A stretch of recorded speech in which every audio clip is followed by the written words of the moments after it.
Hello, I'm Stephanie with the GA Huddle, and today we are talking with Rourke Struthers, the CEO of GameBlazers. How are you, Rourke? I'm doing very well. How are you, Stephanie? Thank I'm you for well, having thank me. you. I'm well too. Thank you for being here. We just wanted to talk to you a bit more about the new platform and everything in the fantasy space right now. And our first question is for you to tell us how you got the idea to start GameBlazers and what was missing in other fantasy sports that made you want to create your own version. Yeah, perfect. Thank you for the question, Stephanie. So GameBlazers kind of started out of something we had done 2 years ago. It was actually called the NFT League, and it was predominantly and mainly crypto and NFT focused. Unfortunately, when you think about fantasy sports and how the kind of genre has developed, there hasn't been any really significant improvement in how the game is played. It's pretty much the exact same since it came to fruition. And with the rise of blockchain and NFTs, we thought that that would be a really interesting way to innovate on the concept.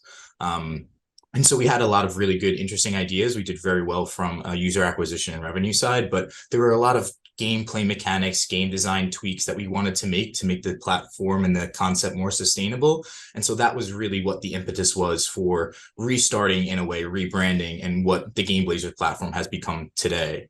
And so what we wanted to do was really innovate on that concept, because fantasy sports has this extreme uniqueness in that it's a game based off of real life events, and because there hasn't been any real innovation, the potential has remained largely untapped. And so what we wanted to do was come and hopefully unleash that. And so GameBlazers takes a lot of differing gameplay mechanics, some that you've seen from some of the most popular video games in the last 5 or 10 years, integrate that with the traditional fantasy concept, and then make a little bit of extra tweaks to make it really robust and sustainable. And so that's really what GameBlazers has developed into, and that's what we want to kind of remain into well into the future. Great. So how do some of the specific new features work? Speaking of the innovation that has been lacking, you've got player items and player assets and retaining ownership and all sorts of new things that players might not understand yet. Can you talk us through? Yeah, for sure. So we really tried to implement four main things in terms of our gameplay and our game design. So the first thing that we did was we actually implemented an entire pack opening process. As I'm sure you know, that there's trading cards and even entire social media channels dedicated to opening packs from different genres, whether it be Pokemon and things like that. We think that that's a really compelling experience for people, and having that anticipation changes how consumers think about the platform and their behavior. And we've also seen that that's been, again, utilized in another way in other forms and other video games. So it made a lot of sense for us to implement that. The second thing that we did is we changed how people are participating in contests. So traditionally, fantasy has been a one season weekly kind of format, and then at the end of the season it's done, and there's no retention or accrual from season over season. So from a gameplay side, we have weekly contests, we have season over season contests, we have an entire length season kind of leaderboard. So we've changed how people are participating with the platform. We didn't want it to be siloed in one area or another, and obviously everybody has differing opinions, different kinds of things that gets them going. And so we wanted to provide something for everybody from a game side and a competition side.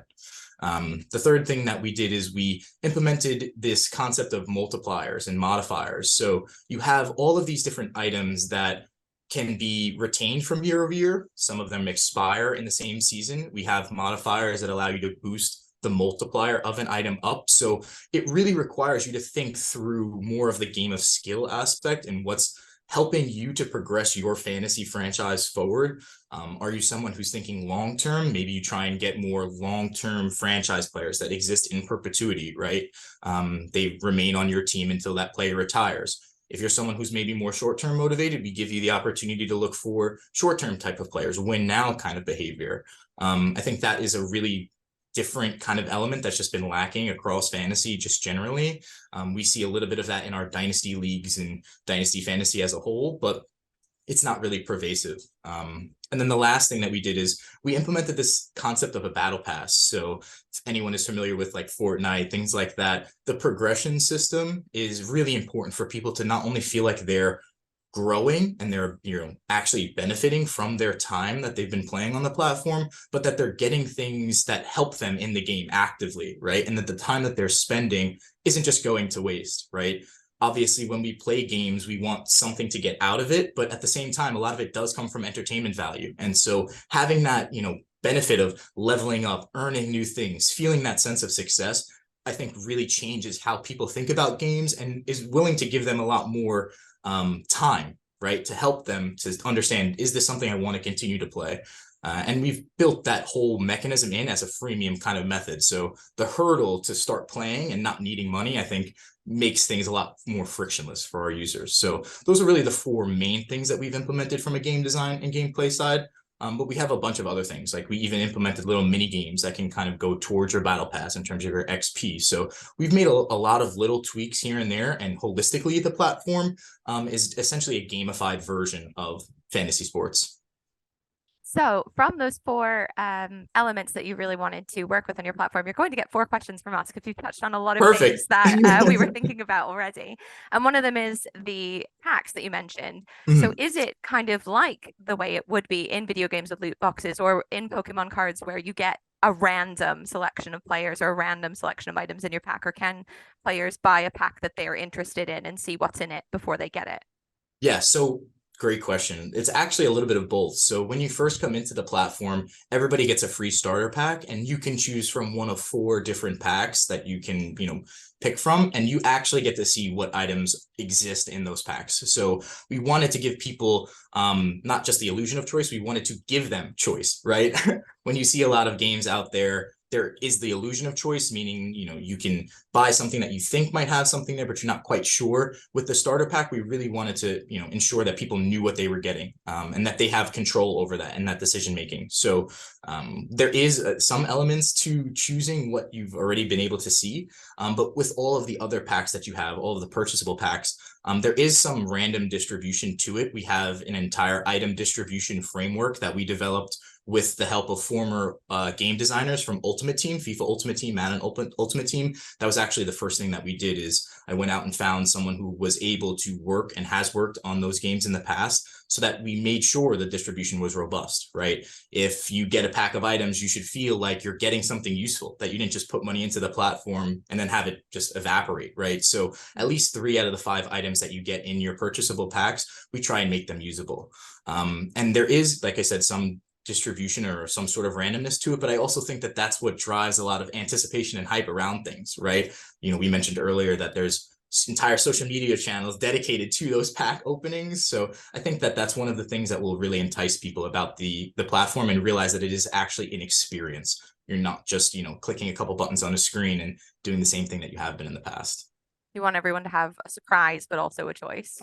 Exactly, right? And I think that's where people find the most amount of enjoyment whenever they're playing anything, right? Is they don't know exactly what's around the corner, but they have a pretty decent idea that whatever it is that they're going to encounter, they have the decision-making capability to get what they want from it, right? That they can kind of lead their own destiny in a way.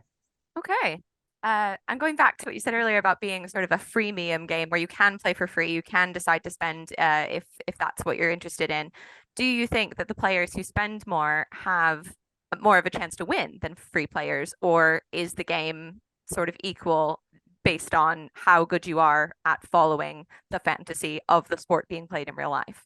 Yeah, Stephanie, I'm so happy that you asked this question because I get asked this question all of the time, and I think it's one of the most important aspects of the platform, because nobody wants to play any game that is pay to win, right? No one wants that to be the situation, because it doesn't actually come down to skill, which is ultimately what fantasy and DFS is. It's a game of skill.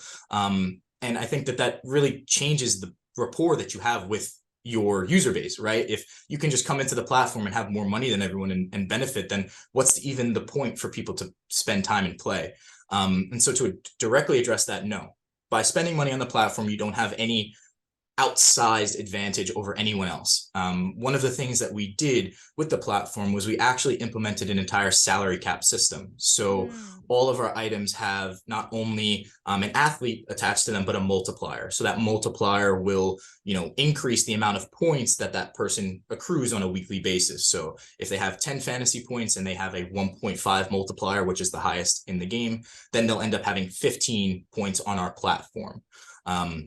And something like that provides a lot of different lineup setting variety and diversity. But really, when it comes down to our salary cap setting, it takes into consideration both the multiplier and the athlete type. So you're never going to be able to just pick all of the best athletes with the best multipliers, put them in the same lineup, and then win every week, right? You really will have to think about what players do I want to put? What are the trade-offs between athletes and multipliers? How can I ensure that my lineup actually, gets under the salary cap, but can also still compete at the level that I want it to? It really does require you to think through all of the game theoretical aspects that not only fantasy has, but then we've been able to kind of impart over the top. Like I said, having the multipliers is something that people have to think about further with this platform. Do you want to have a player that has a higher multiplier and that maybe takes a little bit higher of a salary cap hit? Do you want to have a player that maybe is a little bit better in terms of their athletic ability, but their multiplier is a little lower? There is a lot more that you have to consider. And like I said, having that kind of salary cap structure prevents it from being totally by play to win. It's more competitive in that sense. Okay. Um, our next question was actually about the marketplace feature, which probably Perfect. ties in nicely to what you were just talking about, but Very well. also about the fact that fantasy isn't just a game of skill, but also a game of statistics, as you were saying, and of analysis. Do you think that the marketplace feature specifically could be a bit complicated for newer players to fantasy? And Mhm. how does it work? Yeah, so I think with what we've seen from a gameplay side, I think the ability for players to understand the marketplace should be relatively inherent at this point. I'm not sure, the audience base or who's familiar with FIFA Ultimate Team or Madden Ultimate Team, but that kind of concept and game has been around, for almost a decade at least. They have a marketplace built into the platform. I know that there's other platforms like CSGO that have entire marketplaces built in as well. So I think that from that side, it should be relatively common. I think really what we are trying to do with the marketplace more so is to have a lot more facilitation of items back and forth, right? Because I don't want this to just be one sport. I want this to go to many different sports. And depending on what you have an affinity for, you should be willing and able to buy or sell back and forth and kind of design a team or a roster based on what you think is best, right? Like any GM or owner or coach, you're trying to find what's best for your team and what's best for your lineup. And so sometimes there are going to be guys that have, or girls that have items in their lineup, but they're not sure. They need one extra player that they think can really set them over the top. So I think that that's just more giving people the opportunity to make their decisions and their choices, right? The marketplace works like anything else. It's peer-to-peer, so you'll be able to list an item, buy it. You could do the same thing from a sell side. It's really just a mechanism to ensure that people kind of, again, have that decision-making control. I know that as a sports fan, I look at my favorite sports teams and I go, what are you guys doing, right? Like, why are you signing that player? Why are you trading for that player? We wanted people to kind of have that same kind of feeling for this platform and do what they think is best for their fantasy franchise. Okay. And how do you plan to educate the new players on how to do this? Do you have any content via like podcast or YouTube or ways that you give players tutorials? Yes. So on the platform itself, we have an entire walkthrough and tutorial as well. We also have an entire player demo also that comes with that. We also have a ton of FAQ and help questions that go along with it. I know that this is a very dense platform. There's a lot of different features and functionality to it. And I think that that's ultimately one of the hurdles that we just have to have as a company is how can we go about educating people about the concepts and what's there. But at the end of the day, it is fantasy, right? At its core, it is just coming in, using players in fantasy contests, having that gamified experience, and competing, right? So much of what we're doing is very familiar to people. We just need to find a way to kind of concisely package all of that and make it easily consumable. So to your point, those are definitely things that we're looking to develop and iterate on, right? Having more concise, videos that do a better job of getting the concept across. Speaking of competition, how do you plan to compete with other fantasy operators when it comes to daily, weekly, or seasonal games? What is your biggest focus? Yeah, thank you for that. I'm so happy to talk about competition because I think with a lot of the competitors out there, the approach is really what can kind of, I think, lead different companies astray. we took the approach of let's build something that we want to play. Let's build something that makes the most sense from a game design side, and then we can make a business model that fits around that. And I think that was one of the biggest things that we had done, because when you look at other people in the space, they've kind of thought about it more from a revenue side than a gaming side. And if you don't have the game, then you can't actually create sustainable long-term value and revenue. So for us, having more of these features where you're progressing, right? The whole franchise pass, battle pass mechanism, I think that's extremely differential for what we've seen in the space. No one's thought about taking that and applying it to a fantasy element. So I think just that alone is extremely differentiable from what we have from a competition side. From a freemium side, and from having, this free to play starter pack concept, we've completely eliminated the hurdle that most people have to get over when they're getting into fantasy, because a lot of fantasy and DFS is more on the paid side, in the paid category as of today. And so there's already a hurdle right there to getting over, right? You have to spend money in order to get value from the platform. Because we have this freemium model, you don't have to spend money to even play or to sign up. Anyone can go to the platform and start participating. So I think that's another leg up from a competitive side. And then again, from a gameplay and the mechanics, like, we do everything the right way. And I mean the right way in the sense that we don't take any shortcuts. We've really taken the time to think through all of the repercussions or the consequences of the gameplay, the game design, and the game mechanics. Like I said, I brought on Ultimate Team game designers to help us with our item distribution framework. So when you purchase a pack on our platform, you're ensured to get people that can be usable in your lineups. When you look at some of the competition that's out there, you can get athletes that just don't see the field, right? So now you're putting all of this money into a platform, and then you're not even getting items that can be usable and that can actually get you entertainment value or real value out of the platform. So I think a lot of those things, just from a gameplay and a game design, we've done the right things, right? We've taken an approach to make it holistic. How we've designed the platform to have all of these different prizes and rewards, either be on platform or directly. All of those things, I think, really change the consumer behavior side, and it does bring a more gamified approach. So I think having that also lends itself to younger audiences, right? They're very familiar with video games. I think that there's not going to be any other generations that don't know what video games are. So having that same kind of feel as well will also, I think, lends itself really well to, a competition side, because for someone to redesign their platform and their game to make it a more gamified approach like we have would really require that they kind of deconstruct and redefine their existing business. So I think that all of those things really make it difficult for people to replicate what we're doing. And I'm very excited to see what we have in the pipeline, because I know that there's a lot of different features and functionality that we want to add to continue to differentiate from our competition. Speaking of the battle pass and the rewards that you're mentioning with customer behavior, we wanted to know what makes that reward program different from other fantasy reward programs out there. Do the players earn points or XP in the same fashion, in the same amount of time? What sets it apart other than the leveling up system? Yeah. So not just do we have, the progression system, but the items that you get actually are useful from an in-platform perspective. So like I mentioned before, all of our items have these little multipliers attached to them. Right. One of the things that we introduced from a modifier side is we added these ideas of a boost, right? So you can actually increase the multiplier of an item if you have a boost that corresponds to that same multiplier type. So if you have a 1.1 boost and you have a 1.1 item, you can boost that multiplier to 1.2.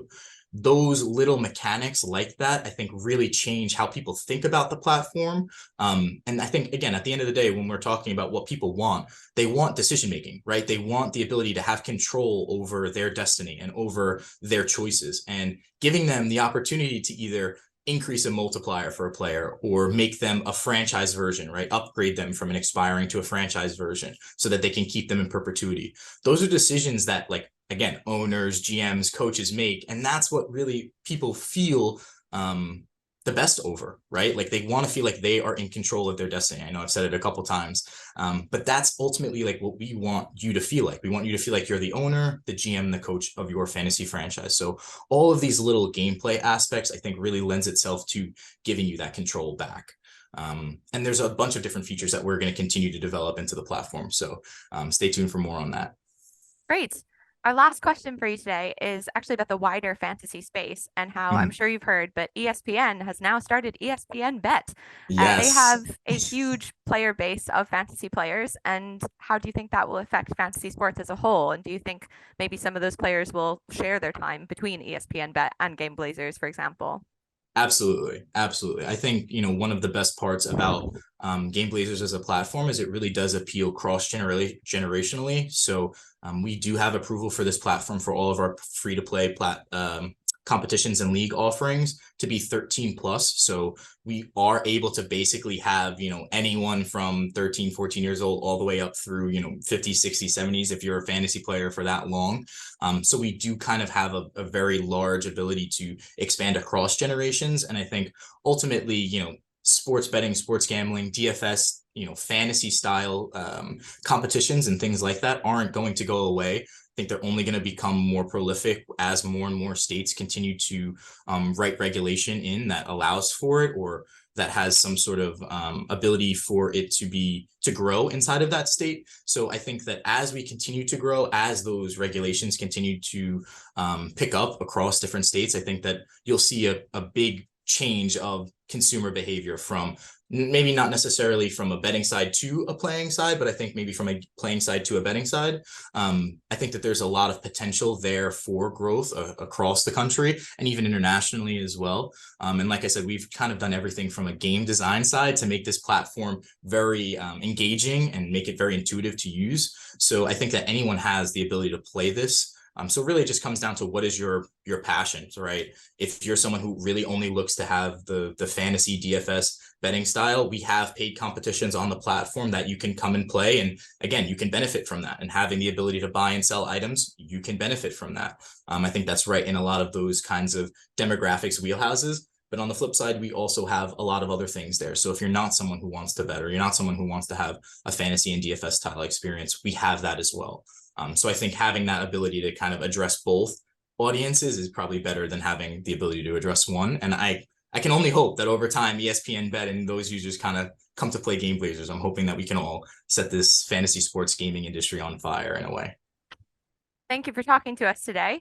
And the last thing I wanted to mention as well, Mhm. just for our benefit, when you say you have young players as well, obviously those would be the players who are not interested in betting. So how do you Correct. separate those accounts by age? What kind of integrity systems are in place there? Yeah, of course. Yeah, so we have a ton of different safeguards in place. So one, we have geofencing all around the site. So if you're not in the particular location, you can't utilize that.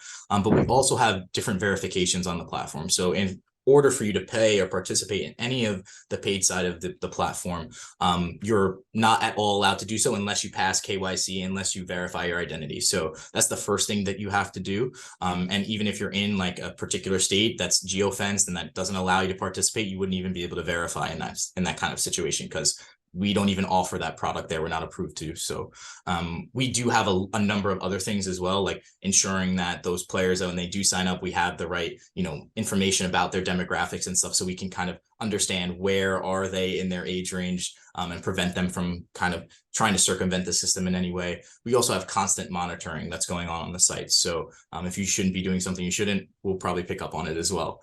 And like I said, we have an entirely free to play side of the platform. We have mini games that come with that. None of those things require any sort of paid betting competition type. So the vast majority of the platform is available to everybody. And that's what we want, right? There's a much larger total addressable market when you have a gamified approach to it rather than having a paid approach to it. Great. Well, thank you so much for explaining Game Blazers and everything you're planning on doing in future. And because of the time of year, I'll say have a good football season as part of our Thank goodbye. you. Thank you very much, Stephanie. I really Right. appreciate your time. Thank you, Rourke. Bye-bye. Bye.